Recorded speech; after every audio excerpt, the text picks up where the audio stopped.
आगे है चरों की संख्या, नंबर ऑफ वेरिएबल, चरों की संख्या नंबर ऑफ वेरिएबल ना। तो वेरिएबल का मतलब क्या होता है, चर। तो चर की संख्या क्या है, देखिए चर की संख्या आपसे कभी कभी पूछ दिया जाता है। वही बात, एक सवाल को अभी जस्ट देखिए आप जो यहां पे किए हैं, एक्स क्यूब प्लस 2x ना, x cube plus 2x, x cube plus 2x ना। तो इसमें आप चर की संख्या बताइए, चर की संख्या, नंबर ऑफ वेरिएबल कितना है, एक और दो, लेकिन है एक ही वेरिएबल ना, x है, क्या है, चर की संख्या एक। उसके बाद आप देख सकते हैं दूसरा number x to the power 2 minus 7y, x to the power 2, x to the power 2 minus 7y plus 9। यहां पे आप देख रहे हैं चर की संख्या कितनी है, चर की संख्या बताइए, 2 है। चर की संख्या कितनी है, 2 है। यही दोनों x और y, इसी को ना चर कहते हैं। तो चर की संख्या यहां पे 2 है। उसके बाद है बहुपद की घात या चरों की अधिकतम घात। अगर कोई बहुपद है उसमें आपको देखना है कि ज्यादा से ज्यादा घात कितना है। कभी कभी ऑब्जेक्टिव में पूछ दिया जाता है, एक बहुपद आपको दे देगा, अब पूछेगा कि बताइए इस चरों की घात कितना है। तो हमको घात नहीं अधिकतम घात देखना है, घात नहीं अधिकतम घात देखना है, ज्यादा से ज्यादा क्या है, कम नहीं ज्यादा से ज्यादा, ठीक। देखिए उसके बाद आप देखिए ये वाला एक एग्जाम्पल आपके सामने में है, x to the power 3 plus 2x। तो ये यहां घात कुछ नहीं तो एक है, लेकिन एक को लेना नहीं, हमको कितना लेना है, अधिकतम। तो यहां पे क्या लिखेगा, इसमें चरों की अधिकतम घात, अधिकतम घात बताइए कितना है। तो आप देख रहे हैं कि 3 है। बस इसी तरह से जैसे कि उसका वाला देख लीजिए, x to the power 2 minus 7y plus 9, ठीक। इसमें चरों की घात क्या है, इसमें चरों की घात अधिकतम घात 2 है। कितना है, 2 है। उसी प्रकार से अगला टॉपिक में आते हैं। अगला टॉपिक है कि रेखिक बहुपद किसे कहते हैं, क्या, रेखिक बहुपद। रेखिक मतलब एक, रेखिक मतलब एक, चरों की अधिकतम घात एक हो वैसी बहुपद को रेखिक बहुपद कहते हैं। चरों की अधिकतम घात कितनी हो, एक, उसी को क्या कहेंगे, रेखिक बहुपद। तो यहां पे लिखते हैं एक example 1 minus 2x, 1 minus 2x। अब बताइए इसका घात पूछने तो क्या है, एक। तो ऐसी ही बहुपद को आप रेखिक बहुपद कहते हैं।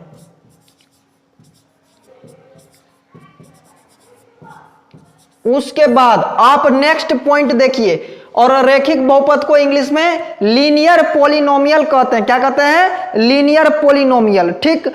उसके बाद नेक्स्ट पॉइंट है अपना क्वाड्रेटिक पॉलिनोमियल, द्विघात बहुपद, जिसका की जरूरी अपना लोग को कक्षा 10 में पढ़ती है। बाकी सब तो पढ़ते हैं लेकिन जरूरी उतना कम है, लेकिन द्विघात बहुपद का प्रयोग अपना लोग को बहुत ज्यादा करना पड़ता है ना, ठीक। देखिए तो द्विघात बहुपद यानी घात कितना हो, 2 हो, साफ साफ कह दिया, घात कितना हो, 2 हो, उसी को द्विघात बहुपद कहते हैं। जैसे कि अभी आप एग्जांपल में देखे थे, यही वाला एग्जांपल को लेते हैं, x to the power 2 minus 7y plus 9 ना।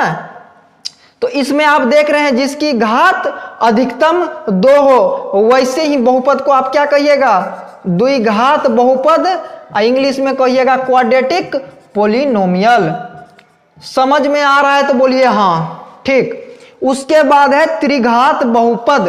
क्या है, त्रिघात बहुपद, यानी कि घात क्या हो छोटू, घात क्या हो, त्रि मतलब 3, घात 3 हो। ऐसी बहुपद जिसमें चरों की अधिकतम घात 3 हो, ऐसी बहुपद जिसमें चरों की अधिकतम घात 3 हो वैसी बहुपद को हम त्रिघात बहुपद कहते हैं। आप समझ गए हैं कि ऐसी बहुपद जिसमें चरों की अधिकतम घात 3 हो तो उसी को त्रिघात बहुपद। जैसे मान लीजिए x दे दिया आपको, इसका पावर 3 दे दे, तो बताइए आप इसको क्या कहिएगा, 3 है ना छोटू ऊपर में, तो इसी को हम त्रिघात बहुपद कहते हैं। अगर अकेले भी कुछ दे दे उसका घात 3 है, हम उसको बहुपद कहेंगे। क्यों? क्योंकि आपको पता है कि चरों की घात क्या होना चाहिए, पूर्ण संख्या। तो पूर्ण संख्या वाला अगर घात है तो बहुपद है। देखिए आपका 3 है ना पूर्ण संख्या, तो आप क्या कहिएगा, ये क्या है, त्रिघात बहुपद। ढेर सारा एग्जाम्पल है छोटू, अपना लोग को समझना है बस ना, कि रेखिक बहुपद किसे कहते हैं, द्विघात बहुपद किसे कहते हैं, त्रिघात बहुपद किसे कहते हैं। जान गए रेखिक मतलब घात कितना होना चाहिए 1, द्विघात में घात कितना होना चाहिए 2, और त्रिघात बहुपद में घात कितना होना चाहिए 3, उसको त्रिघात बहुपद कहेंगे। बहुत बढ़िया, आगे देखिए शून्यक टॉपिक पे पहुंच चुके हैं अपना लोग। आपके किताब में क्वेश्चन पूछा जाता है कि इतना दे दिया है, आप इसका शून्यक ज्ञात करें। शून्यक का मतलब हुआ बराबर 0। शून्यक का मतलब क्या हुआ बताइए, बराबर 0, बराबर 0। शून्यक का मतलब बराबर 0। इस तरह से देखिए, जैसे कि 1 - 2x, 1 - 2x बराबर 0 दे दे, तो आप देखिए आपको मान निकाल सकते हैं x का। बताइए यहाँ पे -2x को रहने दीजिए, ये 1 को उन्ने भेज दीजिए, तो ये +1 उधर जाएगा तो -1, और -2 गुना में नीचे आएगा, भाग में होगा। बताइए इस तरह से -1 बटे -2, माइनस माइनस क्या होगा, खत्म।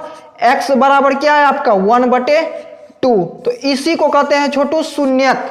इसी को क्या कहते हैं, शून्यक। बराबर में क्या हो जाए, 0 हो जाए। बराबर में जैसे दूसरा एग्जांपल x + 5 बराबर में दे दीजिए 0, तो अभी 5 उधर जाएगा, तो x बराबर क्या हो जाएगा -5, -5 ना।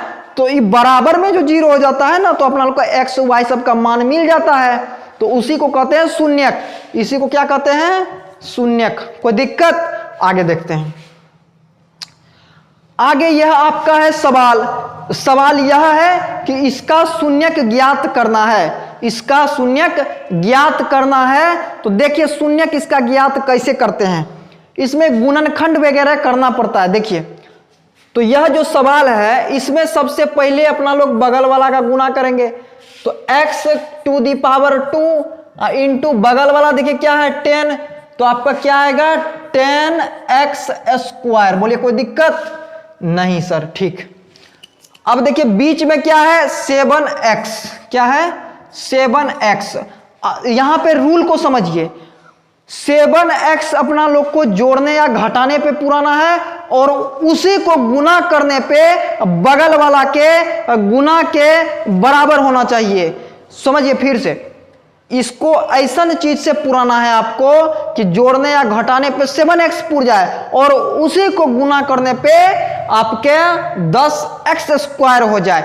समझ में आ रहा है तो बोलिए हाँ। देखिए कैसे, सबसे पहले आप 2 और 5 लिख के पुरा सकते हैं।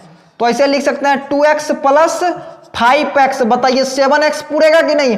अब इसी को गुना करिए, 2x × 5x। देखिए 5 दूनी का 10, x का x से गुना करिएगा तो x⁴, तो 10x⁴, यानी कि अपना लोग का यह सेट कर गया। अब आपको बताइए x के जगह पे 2x + 5 लेना है कि नहीं लेना है, लेना ही पड़ेगा, नहीं तो इसका गुणनखंड नहीं होगा।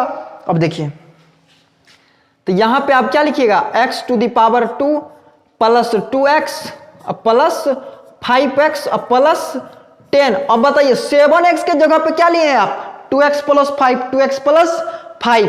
अब देखिए अब अपना लोग को नेक्स्ट टर्म में क्या लेना है, कॉमन। तो 2 प्लस के 2 बगल, प्लस के 2 वो बगल, दोनों में से कॉमन लेना है। देखिए यहाँ पे x⁴ है, यहाँ 2x है, दोनों में क्या कॉमन आएगा, x यहाँ भी x यहाँ भी, तो x कॉमन ले लेते हैं। अब 2x² से आप x निकाल लेते, क्या बचा x प्लस गुना प्लस, यहाँ प्लस, और 2x से x निकाल लीजिए, यहाँ 2 बच गया।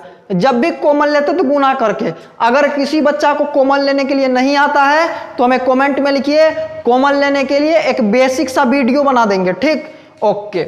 उसके बाद देखिए इस दोनों में, यहाँ x है, यहाँ x तो कॉमन आएगा नहीं, यहाँ 5 है, यहाँ 10 है, कॉमन आएगा 5 दूनी का 10। तो यहाँ प्लस है तो बीच वाला चिन्ह लिख के, उसके बाद 5 ऐसे लिख के कॉमन ले लेना है। अब 5x से 5 निकाल लेते, यहाँ x बचा, अब प्लस गुना प्लस, प्लस, अब 5 दूनी 10। आप देखिएगा यहां और यहां बराबर होगा, अगर बराबर नहीं हुआ है तो आप जो ऊपर से कैलकुलेशन कर रहे हैं वो आपका गलत हो रहा है, ये बात आपको समझना पड़ेगा। तो यह 2 गो का एगो लिखते हैं, यहाँ x+2 है, यहाँ भी x+2 है, तो दोनों का क्या लिखेंगे, एगो। कितना, एगो। 2 गो का एगो ऐसे x+2 लिख देना है, ठीक। और उसके बाद x यहाँ +5 यहाँ, इसके साथ में ऐसे लिख दीजिए। समझ में आ रहा है तो बोलिए हाँ। उसके बाद वही करना है, शून्यक में क्या करते थे, अब बराबर में 0 दे देते थे। बोलिए छोटू आ रहा है समझ में। अभी अभी निकाले थे नहीं, +5 उधर गया था तो -5, +2 उधर जाएगा तो -2, अब +5 उधर जाएगा तो -5। बताइए शून्यक निकाल लिए कि नहीं। शून्यक आया आपका -2 और -5। यही सवाल था छोटू। सवाल सोल्व हो गया। उसके बाद नेक्स्ट सवाल देखिए, यह सवाल आप लोग घर से कंप्लीट करके आना है, यह आपको बनाने के लिए दिया जा रहा है।